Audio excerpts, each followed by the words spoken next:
चक्र। नमस्कार, बहुत स्वागत है आपका। आप देख रहे हैं चाल चक्र और मैं हूं आपके साथ शैलेंद्र पांडे। जीवन बहुत सारे उतार चढ़ावों से होकर गुजरता है।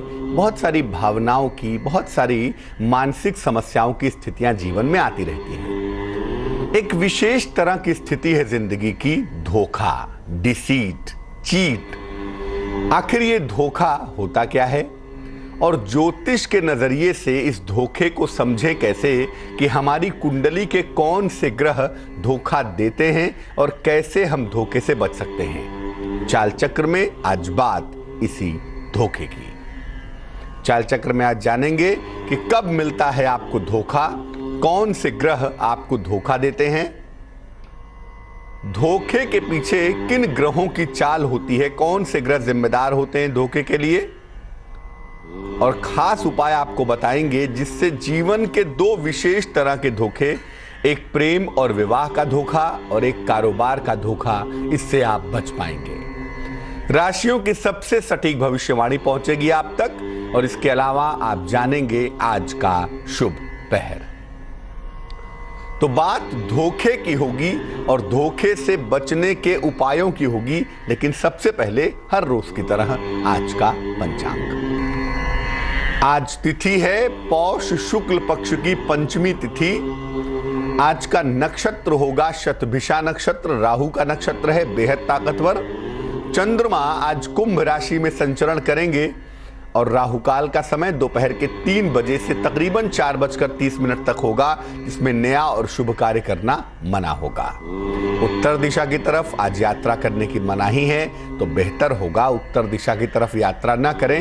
लेकिन अगर यात्रा करना जरूरी है, मजबूरी है, तो जरा सा गुड़ खाकर और भगवान का स्मरण करके यात्रा करेंगे तो मुश्किल से बचे रहेंगे। देखिए, सामाजिक दृष्टिकोण से हम बहुत कुछ कह सकते हैं कि किन स्थितियों में, किन परिस्थितियों में आपको धोखा मिलता है, लेकिन चूंकि हमारा कार्यक्रम ज्योतिष का है, इसलिए ज्योतिष के नजरिए से समझेंगे कि धोखा कब मिलता है और धोखे के पीछे किन ग्रहों की स्थिति होती है। देखिए, आमतौर पर पाप ग्रहों की वजह से 3 ग्रहों को पाप ग्रह माना जाता है मोटे तौर से। एक शनि है, एक राहु है, एक केतु है, और मलिन चंद्रमा को भी मानते हैं पाप ग्रह। इसीलिए आमतौर पर पाप ग्रहों की वजह से और चंद्रमा की वजह से धोखे की संभावना बनती है। दुनिया में सबसे अधिक धोखा व्यक्ति को मिलता है राहु की वजह से, क्योंकि राहु के परिणाम अनएक्सपेक्टेड होते हैं।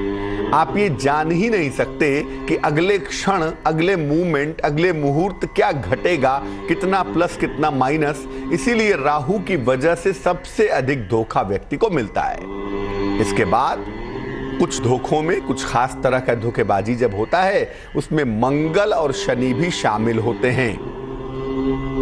बुध एक ऐसा प्लेनेट है जो व्यक्ति को बेहद चालाक बनाता है, क्लेवर बनाता है।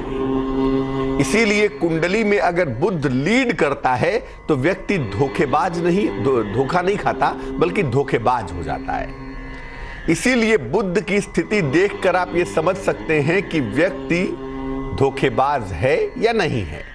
और अगर बुध बहुत खराब हो गया कुंडली में तो व्यक्ति धोखेबाज होता भी है और कभी कभी धोखा खाता भी है। लेकिन अमूमन जिनका बुध लीडिंग होता है, जिनका बुध बहुत प्रबल होता है, ऐसे लोग धोखा नहीं खाते, ऐसा लोग धोखा देने के उस्ताद होते हैं।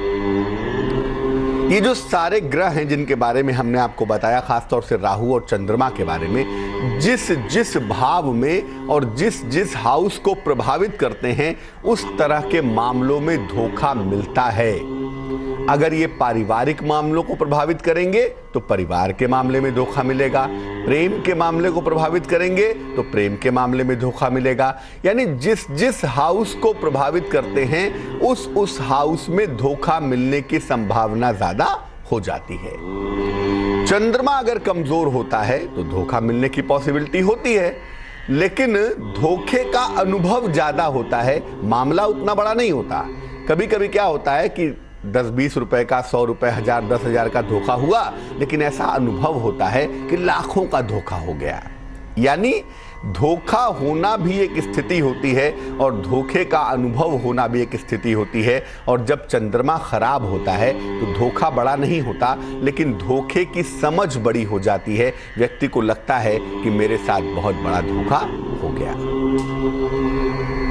अब सवाल यह है कि प्रेम और विवाह में धोखा कब मिलता है। दुनिया में सबसे ज्यादा जो धोखेबाजी होती है वो अमूमन या तो प्रेम के मामलों में होती है या तो विवाह के मामले में होती है।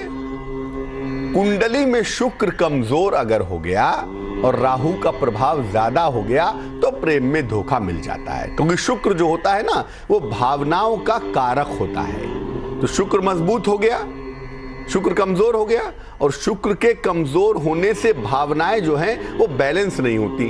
जब आपकी भावनाएं बैलेंस नहीं होंगी, संतुलित नहीं होंगी, तो इधर उधर भागेंगी। एक प्रॉब्लम ये है। और राहु का प्रभाव ज्यादा होने से अमूमन हम ऐसे लोगों के साथ अटैच हो जाते हैं जो स्वभावतः धोखेबाज होते हैं। इसीलिए अगर शुक्र का प्रभाव कम हो और राहु का प्रभाव ज्यादा हो तो प्रेम में धोखा मिल सकता है। चंद्रमा भी एक ऐसा ग्रह है जो मन को रिलेट करता है, मन का स्वामी होता है। और चंद्रमा अगर खराब होता है तो मन को पीड़ा की स्थिति झेलनी पड़ती है, यानी मन में ऐसी स्थितियां बनती हैं जब व्यक्ति को पीड़ा उठानी पड़ती है। ऐसी स्थिति में प्रेम में धोखे की संभावना बढ़ जाती है। निश्चित रूप से व्यक्ति को प्रेम में धोखा खाना पड़ता है। अगर चंद्रमा कमजोर हो तो मानसिक स्थिति ऐसी हो जाती है कि व्यक्ति को धोखा खाना पड़ता है। अगर विवाह के भाव में यानी 7वें स्थान में या लग्न में, दोनों ही जगह, सप्तम भाव में या लग्न में अगर राहु हो या मंगल हो तब भी प्रेम में धोखे की संभावना बढ़ती है, क्योंकि ये दोनों जो भाव हैं ये बताते हैं कि आपके जीवन का सपोर्ट सिस्टम कैसा है। और अगर वहां पर राहु मंगल होंगे तो सपोर्ट सिस्टम वीक होगा, और अगर सपोर्ट सिस्टम वीक होगा तो जो आपके सहयोगी हैं, जो आपके सपोर्टर्स हैं, उन्हीं से धोखा मिलने की संभावना बन जाती है। शुक्र के साथ अगर राहु हो या शुक्र पर पाप ग्रहों की दृष्टि हो तो विवाह के रिश्तों में धोखा हो जाता है। यानी आपने जिससे शादी की, आपने समझा कुछ और, निकला कुछ और, परिणाम कुछ और हो गए। अगर शुक्र पापक्रांत होगा या शुक्र की स्थिति खराब होगी तो विवाह के रिश्तों में धोखा हो जाता है।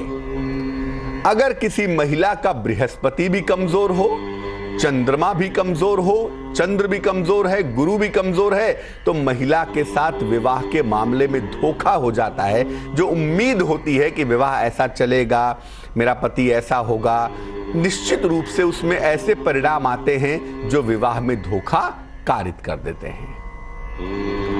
अगर विवाह का स्वामी राहु या मंगल से पीड़ित हो, मान लिया आपके 7वें खाने का स्वामी बृहस्पति है, वो राहु से पीड़ित है या मंगल से पीड़ित है, तो भी विवाह के मामलों में धोखा मिल जाता है, तो भी विवाह में धोखा हो जाता है।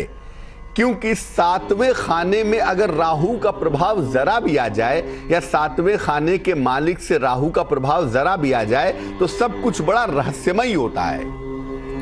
पता चला कि पति पत्नी में 7-8 महीने कोई रिलेशन ही नहीं है भाई, बाद में पता चला कि जो पति था वो इंपॉर्टेंट था। मतलब ऐसी ऐसी चीजें सामने आती हैं कि आप सोच भी नहीं सकते कि ऐसा भी होता है क्या।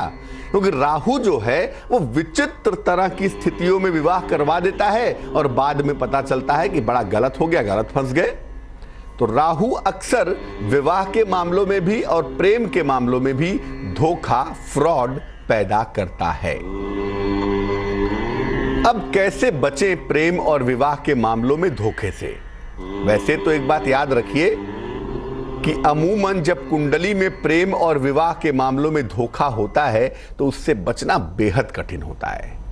क्योंकि ऐसा देखा गया है और ऐसा मैंने स्वयं भी देखा है कि आदमी किसी की बात सुनता ही नहीं है, कूदने को तैयार होता है कि मैं यही शादी करूंगा या मैं यही प्रेम करूंगा या करूंगी, जो भी है, लेकिन वो सुनते ही नहीं है। प्रेम और विवाह के मामलों में लोग ज्यादातर बातें मानते नहीं, इसीलिए वहां पर धोखा होता जरूर है।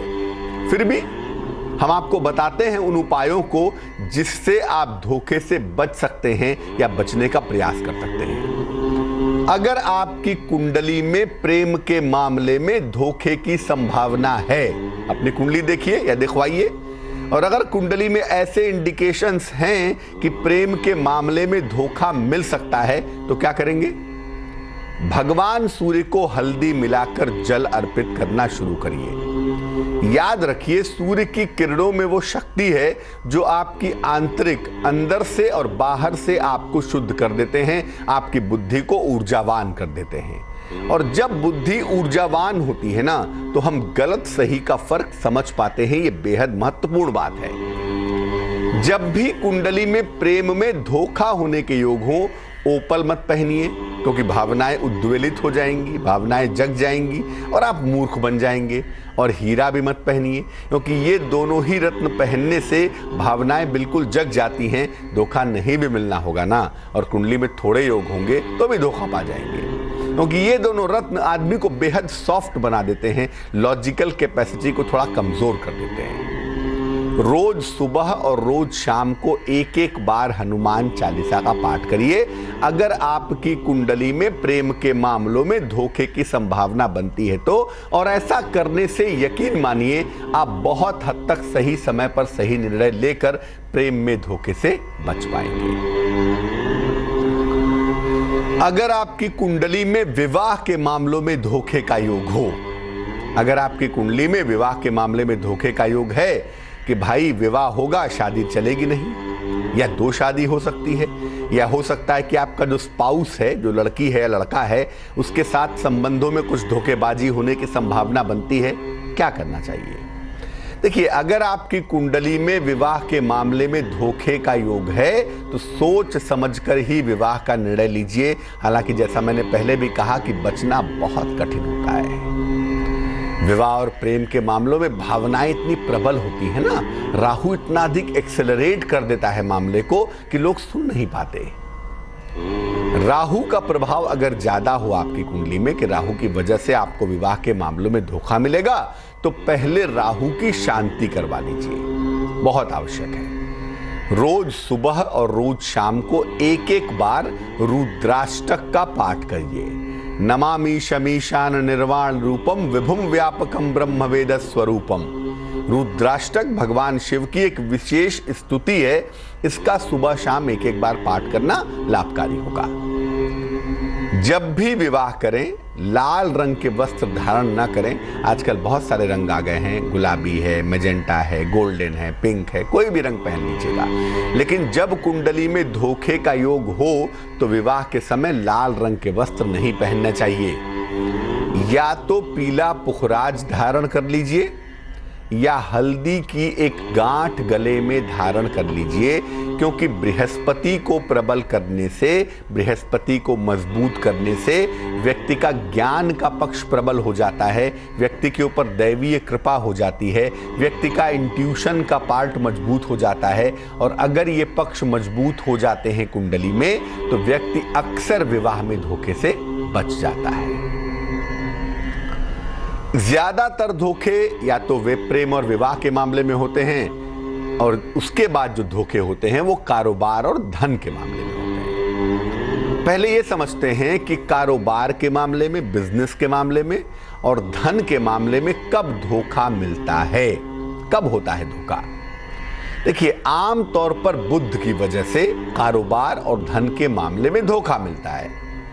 बुध बहुत प्रबल हुआ तो धोखेबाज होंगे, बुध बहुत अधिक वीक या खराब हुआ तो धोखे के शिकार होंगे।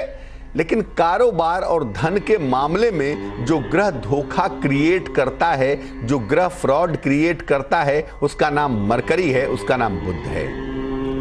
बुध के कमजोर होने पर व्यक्ति को कारोबार में और साझेदारी में धोखा मिल जाता है। अगर आपकी कुंडली में बुध बहुत ज्यादा कमजोर है या बुध बहुत ज्यादा खराब है तो कारोबार में धोखा मिलता है। लोग पैसा लेके भाग गए, पैसा डूब गया, नहीं तो पार्टनरशिप की, पार्टनर ने बिजनेस के चमकने के बाद आप ही को किक आउट कर दिया।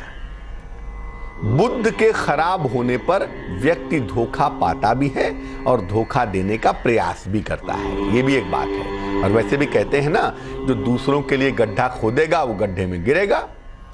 तो धोखा देना तो थोड़ा मुश्किल होता है। जिनका बुध खराब होता है वो धोखा देने की कोशिश करें भी अगर तो धोखा ठीक से दे नहीं पाते, लेकिन धोखा खाते जरूर हैं। धोखे में फंसने की संभावना ज्यादा बन जाती है।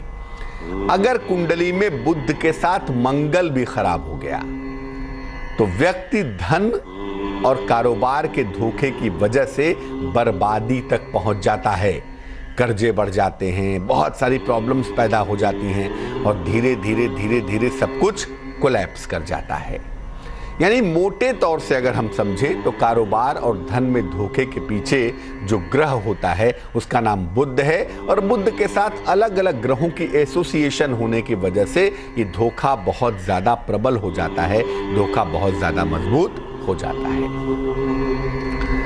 अब मान लिया आपकी कुंडली में कारोबार में, धन के मामले में धोखे के योग बने हुए हैं। आपकी कुंडली में लिखा है कि भाई कारोबार में या धन के मामले में धोखा मिल सकता है, सावधान रहें। क्या करना चाहिए?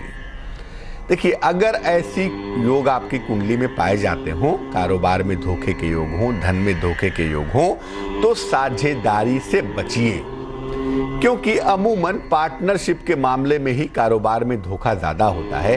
तो कुंडली में अगर ऐसे योग हैं तो साझेदारी से बचना बेहद आवश्यक है। दूसरी बात, लिखा पढ़ी के मामले में हमेशा सावधानी रखिए। कोई पेपर साइन करने के मामले में, कोई डॉक्यूमेंटेशन करने में, कोई चेक साइन करने में, यानी कागजी कार्रवाई में आपको हमेशा सावधानी रखनी चाहिए। रोज सवेरे भगवान सूर्य को जल अर्पित करिए। जैसा मैंने पहले भी कहा कि आपके आसपास की, आपकी किस्मत की निगेटिविटी को दूर करने में सूर्य की रोशनी एक अहम भूमिका निभाती है।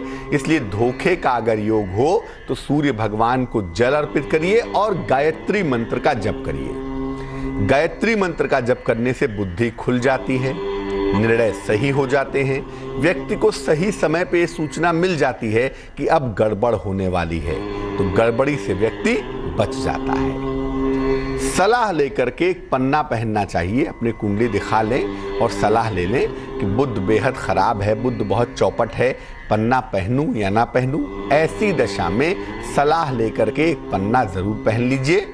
और दूसरा, पूर्व दिशा की तरफ, ईस्ट फेस की तरफ चेहरा करके, ईस्ट साइड की तरफ चेहरा करके अगर आप काम करना शुरू करें तो उससे भी आपके ब्रेन का जो शार्पनेस का मामला है वो काफ़ी प्रबल हो जाएगा। और अगर आपका ब्रेन काफ़ी ज़्यादा शार्प होगा, काफ़ी ज़्यादा बढ़िया होगा, तो आप किसी भी तरह के धोखे से बच पाएंगे। मामला पूरी तौर से बुध का होता है अगर कारोबार का मामला है, और अगर धन का मामला है, और मामला पूरी तौर से राहु का ही दिखाई देता है या चंद्रमा और शुक्र का होता है अगर मामला प्रेम का है या मामला विवाह में धोखे का है। इन दोनों ही मामलों में किसी तरह का भी धोखा कुंडली इंडिकेट करती हो, रिश्तों में धोखे मिल रहे हों, भावनाओं में धोखे मिल रहे हों, ऐसी दशा में याद रखिए सूर्य को जल चढ़ाने से आप किसी भी तरह के धोखे से सुरक्षित रहेंगे। भगवान सूर्य को जल चढ़ाना एक बेहद महत्वपूर्ण कार्यक्रम होता है ताकि आप धोखे से बच सकें। चाल चक्र में आगे आप जानेंगे राशियों की क्या होगी सटीक भविष्यवाणी, कैसे आप अपने दिन को बेहतर बनाएंगे, आज का शुभ पहर क्या होगा और शुभ पहर के खास उपाय क्या रहने वाले हैं। तो चलिए कार्यक्रम को आगे बढ़ाते हैं और जानते हैं मेष राशि के लोगों के लिए आज का दिन कैसा जाने वाला है। मेष राशि, सेहत आपकी अच्छी रहने वाली है, धन की दशा में सुधार होने वाला है और नौकरी की तमाम समस्याएं भी आज दूर होंगी। आज मुश्किलें थोड़ी कम रहने वाली हैं। शुभ रंग पीला होगा और भाग्य आपका साथ निभाएगा 84%। वृष राशि, परिवार में आकस्मिक लाभ के योग बन रहे हैं। संपत्ति संबंधी मामलों में थोड़ी मुश्किल आ सकती है, संपत्ति संबंधी मामले अभी लटक सकते हैं। नौकरी जा सकती है, इसलिए नौकरी के मामलों में कोई भी लापरवाही न करें, परिणाम अच्छे नहीं होंगे। सेहत आपकी अच्छी बनी रहेगी, स्वास्थ्य की मुश्किलें कम होंगी और साथ ही साथ धन के लेन देन में लाभ होता हुआ भी दिखाई देगा। शुभ रंग जिसका प्रयोग करेंगे वो होगा आसमानी और भाग्य होगा 70%। कर्क राशि, आर्थिक पक्ष बहुत मजबूत रहने वाला है। आज पैसे की दिक्कत बिल्कुल नहीं दिखाई दे रही है। हो सकता है कारोबार में बढ़ोतरी के बारे में सोचें, आपके लिए बहुत सुंदर होगा। लेकिन संतान को लेकर, संतान के स्वास्थ्य को लेकर थोड़ी चिंताएं हो सकती हैं, इसका ध्यान रखना चाहिए। शुभ रंग क्रीम होगा और भाग्य होगा 74%। सिंह राशि, वाहन दुर्घटना के प्रति सतर्क रहें, सचेत रहें। आज कोई विवाद नहीं करेंगे घर में। आज घर में वाद विवाद हो सकता है। हालांकि धन की प्राप्ति आज आसानी से होती हुई दिखाई दे रही है। शुभ रंग नीला होगा और भाग्य होगा 51%। कन्या राशि, परिवार में विवादों से बचाव करें। आज लंबी यात्रा भी न करें क्योंकि आपका स्वास्थ्य बहुत अच्छा फिलहाल नहीं दिख रहा है। शुभ रंग जिसका प्रयोग करेंगे वो होगा हरा, ग्रीन और भाग्य होगा 44%। तुला राशि, जीवन में प्रेम की शुरुआत के संकेत हैं। नौकरी में प्रमोशन के योग भी बने हुए हैं। संतान का सहयोग मिलता हुआ भी आपको दिख रहा है। शुभ रंग पीला होगा, येलो होगा और भाग्य होगा 83%। वृश्चिक राशि, अगर कोई मुकदमा है, कोई वाद विवाद है तो उसमें विजय मिलने की संभावना दिख रही है। आपके परिवार की तमाम समस्याओं में सुधार होने के योग भी बन रहे हैं। धन आसानी से पा सकेंगे, पैसे आसानी से मिल पाएंगे आपको। शुभ रंग नारंगी होगा और भाग्य होगा 88%। धनु राशि, कोई पुराना मित्र आज आपकी सहायता करता हुआ दिखाई दे रहा है। हो सकता है कोई नया वाहन खरीदें, कोई नई गाड़ी खरीदें, ये संभावना बन रही है। और अगर आप ईमानदारी से कोशिश करें तो आपके रुके हुए तमाम काम भी पूरे होंगे। शुभ रंग जिसका प्रयोग करेंगे वो होगा सफेद और भाग्य होगा 75%। मकर राशि, जीवन साथी का सहयोग मिलता हुआ दिख रहा है। माता पिता का स्वास्थ्य भी लगातार बेहतर होगा और अचानक धन की प्राप्ति के साथ मुश्किलें बहुत हद तक आज कम हो जाएंगी। शुभ रंग जिसका प्रयोग करेंगे वो होगा गुलाबी और भाग्य होगा 86%। कुंभ राशि, जीवन साथी का सहयोग मिलता हुआ दिख रहा है। धन और उपहार की प्राप्ति हो रही है। परिवार में मंगल कार्य की संभावना भी दिखाई दे रही है। शुभ रंग जिसका प्रयोग करेंगे वो होगा नीला और भाग्य होगा 91%। मीन राशि, धन सम्मान उपहार की आज प्राप्ति होगी। जो लोग मीन राशि के शिक्षा चिकित्सा के क्षेत्र में हैं उनको लाभ होगा और जो लोग अविवाहित हैं उनके लिए सही अवसर है, उनका विवाह तय हो सकता है। शुभ रंग भूरा होगा, ब्राउन होगा और भाग्य होगा 77%। एक दर्शक जुड़ रही हैं हमारे साथ कोलकाता से, उनसे बात करते हैं। बताइए। 29 जून 1972, मेरे अपने हस्बैंड के बारे में पूछना है। तो ये डिटेल किसकी है, आपके हस्बैंड की? हाँ, 29 जून 1972। 29 जून 1972, समय बताइए। हाँ, सुबह के 5:26 पे। और कहाँ पे जन्म हुआ है? रांची। रांची। हाँ। क्या जानना चाहती हैं? गुस्सा बहुत है, खर्चीले बहुत है और बीवी बच्चों के प्रति अटैचमेंट बिल्कुल भी नहीं है। बात बिल्कुल में नहीं सुनते हैं, न बच्चे की न बीवी की। शादी को कितने साल हो गए? 9 साल हो गए हैं। और 9 साल में शुरू से ऐसा ही व्यवहार देख रही हैं? हाँ, शुरू से ऐसे ही बिहेव है इनका। देखो, आपके पति की जो कुंडली है ना, उसमें जो इनके स्वभाव का मालिक है, जो इनके स्वभाव को कंट्रोल करता है, उसका नाम है चंद्रमा। चंद्रमा की 2 खूबियां होती हैं। पहली खूबी ये है कि 15 दिन घटता है और 15 दिन बढ़ता है। तो जो बिहेवियर होता है वो भी घटता बढ़ता रहता है, बिहेवियर भी कांस्टेंट नहीं रहता। एक तो मुश्किल ये है। दूसरी मुश्किल ये है कि चंद्रमा वाले लोगों के साथ दिक्कत ये है कि वो कब क्या निर्णय ले लें, कब किस डिसीजन पे चले जाएं, ये पता नहीं होता। ये भी एक मुश्किल है। तो अगर हम चंद्रमा को बैलेंस करें, चंद्रमा को मजबूत करें, तो ये उम्मीद की जा सकती है कि आपके पति के अंदर सुधार हो, पति का अटैचमेंट परिवार के साथ बने और पति की मुश्किलें भी दूर हों, घर का माहौल भी बढ़िया हो जाए। तो आपके पतिदेव तो कोई उपाय करने वाले मुझे दिखाई दे नहीं रहे हैं, वो कोई उपाय करेंगे नहीं, उपाय आपको ही करना पड़ेगा। एक तो आप रोज सुबह और रोज शाम को ओम सोम सोमाय नमः, ओम सोम सोमाय नमः चंद्रमा का मंत्र है। इस मंत्र का सुबह शाम 108 बार आप जप करिए, ये लाभकारी होगा। दूसरा काम आप ये करिए कि सोमवार को चावल, चीनी, दूध, सफेद चीज का दान करिए, ये भी लाभकारी होगा। और तीसरा काम ये करिए कि घर के मेन डोर के आसपास, घर के मुख्य द्वार के आसपास हरसिंगार का या रात रानी का पौधा लगा दीजिएगा, जिसके फूल रात में निकलते, जो रात में बहुत महकता है, ऐसा पौधा होता है ना, हरसिंगार का होता है, रात रानी का होता है, वो लगाने से परिणाम बेहतर हो सकते हैं। ये 3 काम किए जाएं तो मैं उम्मीद करता हूँ चीज़ें बेहतर होंगी। वैसे मैं बता दूं कि 26 तारीख को शनि अपनी राशि बदल रहा है।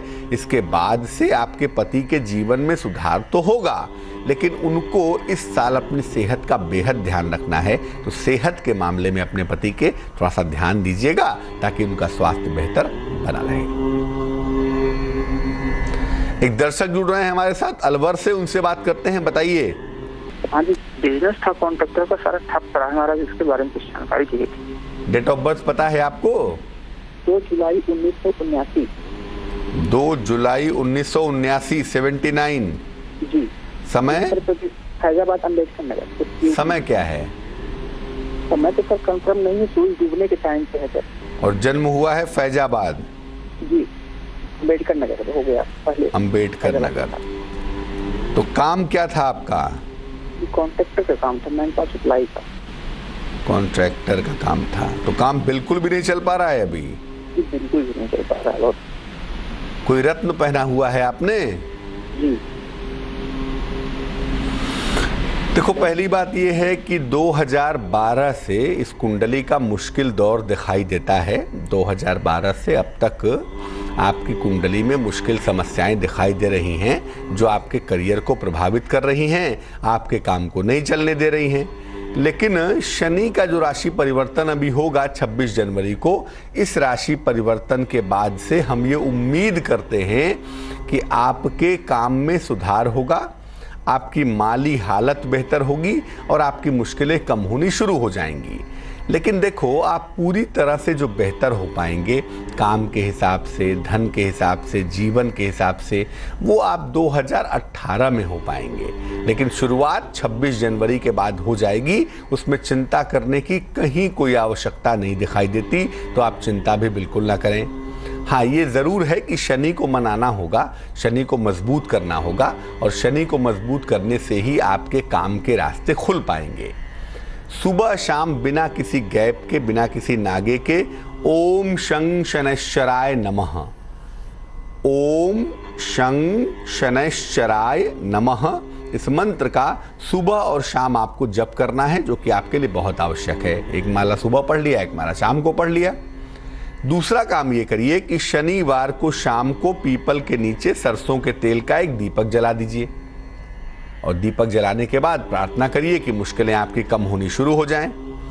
और साथ ही साथ एक मोती भी अगर आप बनवा के पहन लें तो इससे आपकी मुश्किलें और भी जल्दी दूर हो जाएंगी। एक दर्शक जुड़ रही हैं, निशा है हमारे साथ दिल्ली से, उनसे बात करते हैं। निशा, बताइए। पंडित जी, मुझे ये पूछना था, मेरी ये बहुत दिनों से, महीनों से बहुत तबीयत खराब है और मैं बहुत परेशान हूँ अपनी पढ़ाई को लेकर भी, और मैं क्या करूँ आगे, मैं पढ़ाई कर पाऊंगी? डेट ऑफ बर्थ क्या है निशा? डेट ऑफ बर्थ है 10 दिसंबर 1997। समय क्या है? सुबह की 6 बजे। और कहाँ पे जन्म हुआ है? दिल्ली में। तो किस क्लास में पढ़ रही है निशा अभी?